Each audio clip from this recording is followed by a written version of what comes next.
আসসালামু আলাইকুম এভরিওয়ান। অনুভবে তুমি গল্পের প্রথম পর্ব। তো চলো বেশি কথা না বইলা গল্প শুরু করা যাক। সামনে এগোচ্ছেন কেন? দেখুন, আমি কিন্তু চিৎকার করব। মেয়েটির কথা শুনে সামনে থাকা ব্যক্তিটি উচ্চস্বরে হেসে উঠল, যে কোনো সে একটা যুগ শুনিয়েছে। তারপর ব্যক্তিটি মুখের কঠিনতা বজায় রেখে বলে, তাই নাকি বেবি? চিৎকার করবে? অগ্নি চৌধুরীর জায়গা এটা, যেখানে তার অনুমতি ছাড়া একটা পাতাও নড়ে না। সেখানে তুই তো চিৎকার করবি। সেখানে তুই যদি চিৎকার করতে করতে মরও যাস, কেউ আসবে না। এই বলে আহান এক পা করে সামনে এগোতে থাকে। ইয়ানা কিছুটা ভয় পেয়ে যায়। মেয়েরা সবকিছুর সাথে লড়তে পারলেও যখন কেউ তার ইজ্জতের দিকে হাত বাড়ায়, তখন পরিস্থিতির উপর ভিত্তি করে কেউ সাহসী হয়ে ওঠে, আবার কেউ সবচেয়ে দুর্বল হয়ে যায়। ইয়ানা যথাসম্ভব নিজেকে ঠিক রাখার চেষ্টা করেছে, কিন্তু তার সামনে স্বয়ং অগ্নি চৌধুরী দাঁড়িয়ে আছে, যার সাথে মোকাবেলা করা অসম্ভব। আহানের রাগেই দুটি চোখ লাল হয়ে গেছে, কপালের রগগুলো ফুলে নীল হয়ে আছে, ফর্সা হওয়ার ধরন পুরো মুখ লাল হয়ে গেছে। আহানের মনে হচ্ছে ইয়ানাকে শেষ করে দিতে। আহান ইয়ানের সামনে গিয়ে মুখ চেপে ধরে দাঁত চেপে বলে, এখন এত পিছাচ্ছিস কেন? তোর ইচ্ছা তো পূরণ করছিলাম। পরপুরুষের সঙ্গ পেতে খুব ভালো লাগে তোর, তাই না? একজন দিয়ে মন ভরে না, তাই আরেকজন নিয়ে নিছিস। বল, কি আছে ওই ছেলেটার মধ্যে যা আমার মধ্যে নাই? আমার চেয়ে কি বেশি কেয়ার করে, নাকি এতক্ষণে ও বেডে নিয়ে চলে গেছে কিন্তু আমি নিতে পারিনি?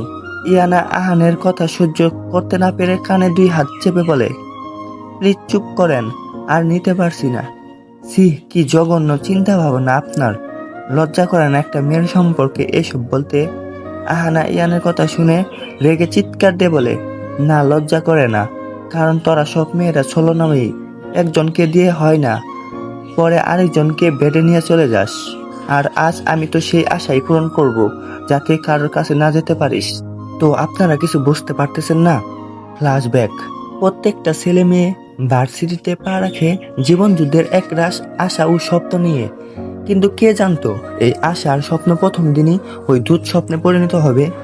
কিছুক্ষণ আগে 19-এ সদ্য পা রাখা কিশোরী ইয়ানা প্রফুল্ল মানে ভার্সিটির বন্ধু বান্ধবদেরকে নিয়ে ক্লাসরুমে প্রবেশ করে।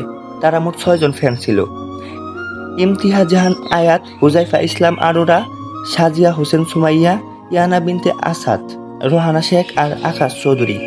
আর হ্যাঁ, আমার পরিচয়টা দেওয়াই হলো না। আমি ইয়ানা বিনতে আসাদ, বাবা মায়ের বড় মেয়ে। আমার একটা বড় বোন আছে, ওর নাম রোহানা বিনতে আসাদ। রোহানা আমার থেকে 3 বছরের ছোট। বাবার নাম আসাদ হোসেন, মায়ের নাম সেলিনা হোসেন। আমার বাবা একজন ব্যবসায়ী। তো চলো এখন গল্পে ফিরে যাওয়া যাক। স্যার ক্লাসে না থাকায় সবাই একসাথে বসে ক্লাসরুমে আড্ডা দিচ্ছিল। এমন সময় একটা মেয়ে এসে ইয়ানাকে বলে, ইয়ানা, আমার একটা কাজ করে দিবা? ইয়ানা বলল, কি কাজ করতে পারি তোমার জন্য?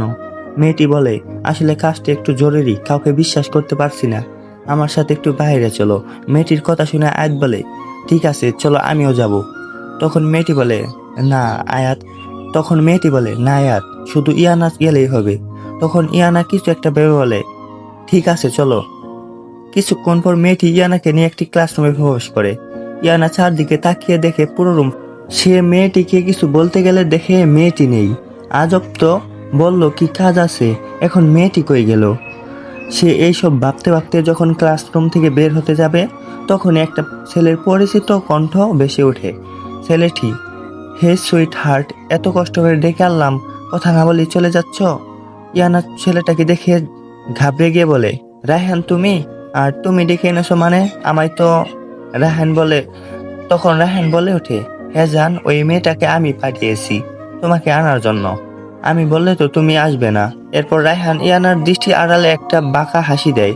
ইয়ানা রায়হানের কথা শুনে চমকে যায়। সে মনে মনে ভাবে, এই তো সেই ছেলেটা যে কিনা না হাজার মেয়ের সাথে ফ্লার্ট করে, এমনকি কত মেয়ের জীবন নষ্ট করেছে। এইসব ভাবনার মাঝে ছেলেটির কণ্ঠ আবারও বেশি আসে। রায়হান বলে, কি হলো সুইট হার্ট, কি এত ভাবছো? আমাকে একটু দেখো। ইয়ানা বলল, এই ছেলে তোমার সাহস কি করে হয় আমাকে এইখানে ডেকে আনার? রায়হান একটা জঘন্য হাসি দিয়ে বলে, শুধুই তো ডেকে এনেছি, আর তো কিছু করিনি। কতবার ভালোবাসার কথা বললাম, অথচ রিজেক্ট করে দিলে। কত মেয়ে আমাকে এক রাতের জন্য পেতে চায়, কত মেয়ের সাথে রুম ডেট করেছি তার হিসাব নেই, কিন্তু তোমাকে ছুঁইনি পর্যন্ত। কতক্ষণ নিজের ভদ্রতা ধরে রাখতে পারবো জানি না বেবি। তাই বলছি আমার ভালোবাসা স্বীকার করো জান, হালালভাবে তোমাকে পেতে চাই। তারপর ইয়ানা বলল,